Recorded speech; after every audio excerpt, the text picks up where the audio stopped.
ಬಿಲ್ಲವ ಯುವತಿಯರು ಮತ್ತು ಭಜನೆಯ ಕುರಿತಾಗಿ ಉಪ ಅರಣ್ಯಾಧಿಕಾರಿ ಸಂಜೀವ ಪೂಜಾರಿ ನೀಡಿದ ಹೇಳಿಕೆಯ ವಿರುದ್ಧ ಪುತ್ತೂರಿನಲ್ಲಿ ಪ್ರತಿಭಟನೆ ನಡೆಸಲಾಗಿದೆ. ಹಿಂದೂಪರ ಸಂಘಟನೆಗಳು ಪುತ್ತೂರು ಡಿವೈಎಸ್ಪಿ ಕಚೇರಿಯ ಮುಂದೆ ಪ್ರತಿಭಟನೆ ನಡೆಸಿ ಸಂಜೀವ ಪೂಜಾರಿ ಅವರನ್ನು ತಕ್ಷಣ ಬಂಧಿಸುವಂತೆ ಒತ್ತಾಯಿಸಿವೆ. ಸಂಜೀವ ಪೂಜಾರಿ ವಿರುದ್ಧ ಈಗಾಗಲೇ ದೂರು ನೀಡಲಾಗಿದ್ದು ಪೊಲೀಸರು ಸಣ್ಣ ಸೆಕ್ಷನ್ ಹಾಕಿ ಅವರ ರಕ್ಷಣೆಗೆ ನಿಂತಿದ್ದಾರೆಂದು ಪ್ರತಿಭಟನಾಕಾರರು ಆರೋಪಿಸಿದ್ದಾರೆ. ಸಂಜೆಯ ಒಳಗಾಗಿ ಸಂಜೀವ ಪೂಜಾರಿ ಅವರನ್ನು ಬಂಧಿಸದೇ ಇದ್ರೆ ಸಭೆ ಕರೆದು ಮುಂದಿನ ನಿರ್ಧಾರ ತೆಗೆದುಕೊಳ್ಳಲಾಗುವುದು ಎಂಬ ಎಚ್ಚರಿಕೆಯನ್ನು ನೀಡಿದ್ದಾರೆ. ಪುತ್ತೂರು ಡಿವೈಎಸ್ಪಿ ಅರುಣ್ ನಾಗೇಗೌಡ ಅವರು ಸಂಜೀವ ಪೂಜಾರಿ ಅವರನ್ನು ಬಂಧಿಸುವ ಭರವಸೆ ನೀಡಿದ ಬಳಿಕ ಪ್ರತಿಭಟನೆ ಹಿಂಪಡೆಯಲಾಗಿದೆ. ಇದರ ಬೆನ್ನಲ್ಲೇ ಬೆಳ್ಳಾರೆ ಪೊಲೀಸರು ಸಂಜೀವ ಪೂಜಾರಿ ಅವರನ್ನು ವಶಕ್ಕೆ ಪಡೆದುಕೊಂಡು ವಿಚಾರಣೆಯನ್ನು ನಡೆಸಿದ್ದಾರೆ.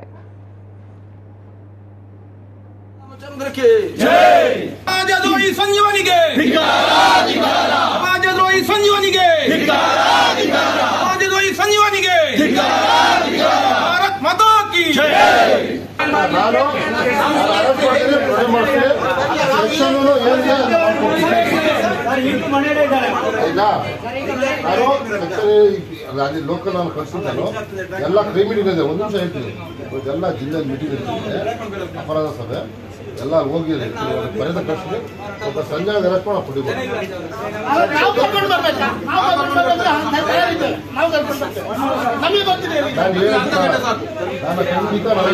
ನಮ್ಮ ಹಿಂದೂ ಸಮಾಜದ ಮೇಲೆ ಮತ್ತು ನಮ್ಮ ಹೆಣ್ಣು ಮಕ್ಕಳ ಮೇಲೆ ಮಾಡಿದಂತಹ ಅವಮಾನವನ್ನು ಖಂಡಿಸಿ ನಾವು ಪ್ರತಿಭಟನೆಗೆ ಇಳಿದಿದ್ದೇವೆ. ಇವತ್ತು ಮಾಡಿದಂತಹ ಪ್ರತಿಭಟನೆ ಅದು ಸಾಂಕೇತಿಕವಾಗಿದ್ದರೂ ಇನ್ನು ಅವರ ಮೇಲೆ ಶಿಸ್ತು ಕ್ರಮ ಆಗದಿದ್ದರೆ ಮುಂದಿನ ದಿವಸದಲ್ಲಿ ಉಗ್ರ ಪ್ರತಿಭಟನೆಗೆ ನಾವೆಲ್ಲ ಕಟಿಬದ್ಧರಾಗಿದ್ದೇವೆ ಅಂತ ಈ ಮೂಲಕ ಹೇಳಿಕೊಳ್ತಾ ಇದ್ದೇವೆ.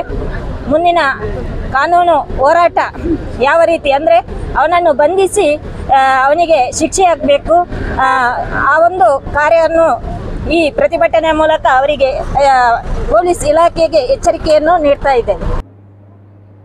ಇವಾಗ ಸಂಜೀವ ಪೂಜಾರಿಯ ವಿರುದ್ಧ ಕೊಟ್ಟಂಥ ಆ ಅವಹೇಳನ ಹೇಳಿಕೆಯ ವಿರುದ್ಧ ಮತ್ತು ಅವು ಮಾಡಿದಂಥ ಸಮಾಜದ್ರೋಹಿ ಕೆಲಸದ ವಿರುದ್ಧ ನಾವು ಕಂಪ್ಲೇಂಟನ್ನು ಕೊಟ್ಟಾಗ ಅದು ಡಿಲೇ ಆಯಿತು. ಬೆಳ್ಳಾರೆ ಪೊಲೀಸ್ ಸ್ಟೇಷನಲ್ಲಿ ಕಂಪ್ಲೇಂಟ್ ಕೊಟ್ಟಂಥ ಸಂದರ್ಭದಲ್ಲಿ ಇವತ್ತು ನಾಳೆ ಅಂತೇಳಿ 3 ದಿವಸ ಡಿಲೇಯನ್ನು ಮಾಡಿದರು. ಅನಿವಾರ್ಯವಾಗಿ ನಿನ್ನೆ ಸಂಜೆ ಒಂದು ಕಂಪ್ಲೇಂಟನ್ನು ರಿಸೀವ್ ಮಾಡಿದ್ದಾರೆ. ಅವನ ಮೇಲೆ FIR ಆಗಿದೆ. BNSP 79 ಇದರ ಅಡಿಯಲ್ಲಿ ಸೆಕ್ಷನ್ ಮಾಡಿದ್ದಾರೆ. ಆದರೆ ಅದು ಬೇಲೇಬಲ್ ಸೆಕ್ಷನ್.